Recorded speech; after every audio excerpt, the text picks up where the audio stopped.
ఉండే కోరికలు ఈ ఎవరైతే గురువులు ఏదో ఉన్నారో కోరికలు తీర్చే కెపాసిటీ వాళ్ళకి లేదు కాబట్టి కోరికలు ఉండకూడదు అనే ఒక సూడో ఫిలాసఫీని ప్రవేశపెట్టారు.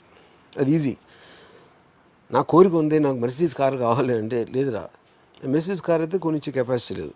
అసలు మెర్సిడీస్ కార్ ఉండాలని కోరిక ఉండటమే తప్ప కోరిక నీకు ఉండకూడదు అని చెప్తే వీడు కూడా నమ్మడానికి ఇష్టపడతాడు. ఇంకా ఉంటుంది కోరిక, బయట పెట్టడం అంతే. అప్పుడు అది ఒక సెల్ఫ్ సాటిస్ఫాక్షన్. అందరిని ద్రాక్ష పళ్ళు పొలనకి చాలా దగ్గరలో ఉంటుంది ఆ ఫిలాసఫీ. కోరిక ఎమోషన్ అనేది మనని శాసించకూడదు, మనమే ఎమోషన్ని శాసించాలి అని నమ్మే వ్యక్తి మీరు. అవును. మరి కోరిక మనని శాసించవచ్చా, మనం కోరికను శాసించాలి? ఇప్పుడు కోరిక అనేది మనకు ఆబ్జెక్ట్ అవుతుంది, నాకు కావాలి.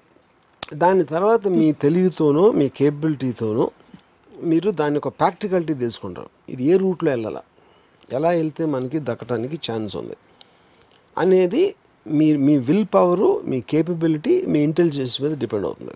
దాన్ని కంట్రోల్ చేసేది పార్ట్లీ మీ ఇంటెలిజెన్స్, పార్ట్లీ మీకున్న స్ట్రెంగ్త్, అంటే ఫిజికల్ ఆస్పెక్ట్ అవ్వచ్చు. అప్పుడు మీరు అడిగే క్వశ్చన్ ఏంటంటే, ఈ ఎమోషన్ అనేది నా కోరికని ఇస్తుంది, ఆ ఎమోషన్ని నేను చెప్పిన 3 ఎలిమెంట్స్ కంట్రోల్ చేస్తాయి. కోరికలకి పరిధులు ఉండాలా ఉండకూడదా? ఫర్ ఎగ్జాంపుల్ మహేష్ బాబు అయ్యే కెపాసిటీ అందరికీ ఉండదని మీరే చెప్పారు. ఫిజికల్ లిమిటేషన్స్ కావచ్చు, ఏదైనా కావచ్చు. మరి అది ఆపుకోవడం, తెలివితేటలతో ఆపుకోవడం కరెక్టా?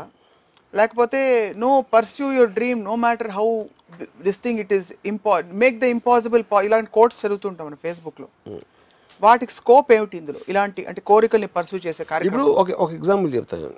మనోజ్ వాజ్పేయి యాక్టర్ సత్య సినిమా అయిపోయిన తర్వాత ఒక స్క్రీన్ అవార్డ్స్ లాంటి ఫంక్షన్లో షారూఖ్, సల్మాన్ ఇలాంటి వాళ్ళు అందరూ ఉన్నారు స్టేజ్ మీద.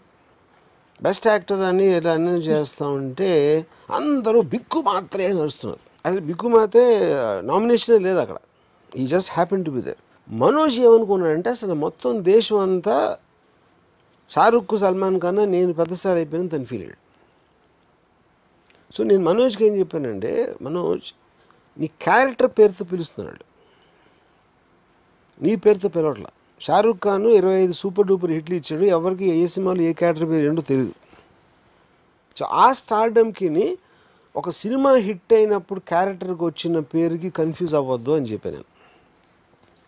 నువ్వు అలా కన్ఫ్యూజ్ అయ్యి నువ్వు సోలో హీరో సినిమాలు చేస్తే సత్య లాంటి సినిమా నేను తీయలేను, బిక్కుమాత్రి లాంటి రోల్ నీకు మళ్ళీ రాదు ఇప్పుడు. అప్పుడు మనం ప్రాక్టికల్గా ఒక హార్డ్ హిట్టింగ్ క్యారెక్టర్స్ అలాంటివి చేస్తే నీకు బెటరు. సోలో హీరో చేసావంటే మాత్రం మొత్తం బర్డెన్ నీ మీద వచ్చి యూ విల్ గెట్ ఎఫెక్టెడ్ అని చెప్పా. ఒక ఇది తను ఎవరితోనో ఏం చెప్పాడంటే, నా సక్సెస్ చూసి రాము కూడా జెలసీ ఫీల్ అవుతున్నాడని చెప్పాడు. ఎందుకు? తన దృష్టిలో ఆల్రెడీ ఆడియన్స్ అందరూ 1000 మంది బిక్కు మాత్రమే అరుస్తున్నారు. ఎవడో వచ్చి 40 లక్షలు ఇస్తున్నాడు, ఇంకోటి ఎవడో వచ్చి 50 లక్షలు ఇస్తున్నాడు. వాళ్ళకన్నా వీడికి ఎక్కువ తెలుసా రాముకి? కరెక్టే అది. సో ఫైనల్గా 4-5 సోలో ఫిల్మ్స్ చేసి అదంతా పోగొట్టుకున్నాడు.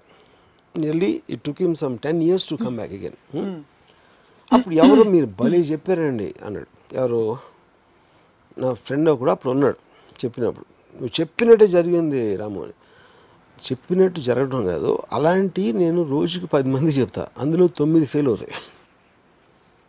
నేను రితిక్ రోషన్ స్టార్ అవ్వడం అనుకున్నా, మోహిత్ అని నేను ఇంట్రడ్యూస్ చేసే వాడు స్టార్ అవుతాడు అనుకున్నా.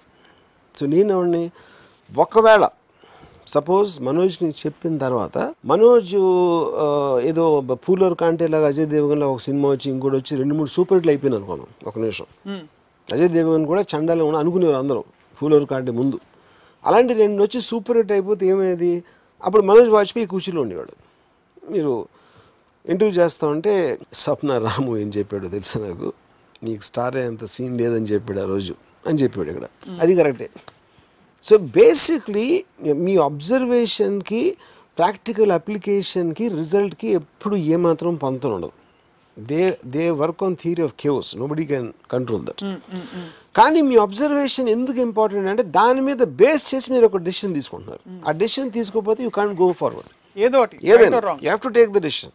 Coming back to this, and I think it slightly diverting from the topic of మోక్షం. అంటే అఫ్ కోర్స్ కోరిక ఉండకపోవటం మోక్షం అనేప్పుడు మనం కోరిక మీదకి వస్తున్నాం. మోక్షం అనేది యాక్చువల్ పాయింట్ ఏ అయితే మనకి బాధలు ఎలాంటివి ఉన్నాయో వాటిని అన్నీ వదిలేసి మనం ఒక స్టేట్ ఆఫ్ బ్లిస్లోకి వెళ్ళిపోతున్నాం. ఏమాత్రం మనకు అసలు కమ్యూనికేషన్ కానీ ఒక ప్రాబ్లం కానీ ఒక వర్రీ కానీ ఏమీ లేకుండా ఉండే స్టేట్ అనేదే మోక్షం అయితే నేను చెప్పినట్టు that is death for me. Only death can have that. అది కూడా మనకు తెలిసి డెత్ తర్వాత ఇంకా ఎన్నో బాధలు ఉండొచ్చు, మనకు తెలియదు. మనం చచ్చి వెళ్ళే వరకు తెలియదు కాబట్టి వీ కాంట్ స్పెక్యులేట్. మోక్షం తర్వాత ఏమొస్తుందనే స్థితికి చాలా మంది పెద్దలు విజ్ఞులు పుస్తకాల్లో రాసిన చదివిన that there is a world beyond అంటారు కాబట్టి that seems enticing and hence people pursue moksha. See, nobody pursues moksha because ఒక saying ఉంది, everybody wants to go to heaven, nobody wants to die. ఇప్పుడు 2 పాయింట్స్. చచ్చిపోవడానికి ఎందుకు భయపడతారు ఎవరైనా? నరకానికి వెళ్తానని భయపడుతున్నారా? ఆ షడ్డోడు నేను అక్కడ వాయించేస్తారు, అక్కడ వేయించేస్తారు, నూనెలో ఎముడు కొరడాలతో కొడతాడని భయపడుతున్నారా? ఒకవేళ వాడు నిజంగా మంచోడు అని నమ్మితే స్వర్గంలో బెటర్ లైఫ్ ఉందంటే ఇప్పుడే చచ్చిపోవచ్చు కదా. ఎందుకు వెయిటింగ్? అసలు ముసలోడు అయ్యే వరకు వెయిట్ చేయాల్సిన అవసరం ఏంటి? మోక్షం అనే కాన్సెప్ట్ మీరు నమ్మితే మీరు ఇప్పుడు ఉన్న టైంలో మీకన్నా బెటర్ లైఫ్ చచ్చిపోయిన తర్వాత వస్తుందని అప్పుడు ఎందుకు ఇంకా బతికొన్నావు అని అడుగుతున్నా. లాజికల్. అది సౌండ్ అంతే మోక్షం. మీరు 100 మందిని పిలిచి అడగండి మోక్షం అంటే ఏంటంటే నోబడీ కెన్ ఆన్సర్. ఎందుకంటే ఇలాంటి వర్డ్స్ ఈ బాబాలు గురువులు ఇలాంటి వీళ్ళు ఇన్వెంట్ చేసి ఒక క్లియర్గా అర్థం అవ్వని దాంట్లోంచి ఒకళ్ళకొకళ్ళు ఏదో సౌండ్ ఇచ్చి ఆడికి తెలిసి ఉంటుందని మీకు తెలిసి ఉంటుందని నాకు తెలిసి ఉంటుందని మీరు ఒకళ్ళు ఊహించుకుని అనుకోవటానికి సృష్టించిన వర్డ్ అది. ఇక్కడే ఉండి మోక్షం పొందడం అనేది మీరు అనేది it's like equal to dead అంటే డెడ్ అంతే అంటారు. Because if you are not desiring anything why do you want to live? So అది అర్థమైంది. So one has to desire that we have agreed upon. To what extent can one dare to desire and where does intelligence come in steering this desire? Because why we need to talk about desire is desire is like night and moksham is like day, because lack of light is night. If we are agreeing on the definition of moksham, which I am not sure, but కోరిక లేకపోవటం కోరికల్ని జయించడం అనేది మోక్ష స్థితి అని మీరు definition చెప్తే అదే డెఫినేషన్ అందరూ అనుకుంటారు లేదా? నాకు I'm little unsure about that. కోరికల్ని జయించడం కాదు, కోరికని జయించడం లేకపోవడమే కదా. కాదు, కోరికని జయించడం అంటే మీరు కోరికని ఎప్పుడు కావాలంటే అప్పుడు మీరు స్టీర్ చేసి అవి మీ కంట్రోల్లో ఉంటాయి. జస్ట్ లైక్ మీకు ఎమోషన్స్ ఉన్నాయి కానీ మీరు ఎమోషన్స్ ని డామినేట్ చేయండి. That's not true. See, Buddha's theory of desire is the root cause of sorrow. Controlling desire అని ఎప్పుడు చెప్పలా. మీకున్న అన్ని బాధలకి కారణం మీ కోరిక. That is the base of Buddha's philosophy. మీకు ఇది కావాలా, నాకు రాజ్యం కావాలి, లేకపోతే నాకు డబ్బులు కావాలి, నాకు ఇది కావాలి, అది కావాలి.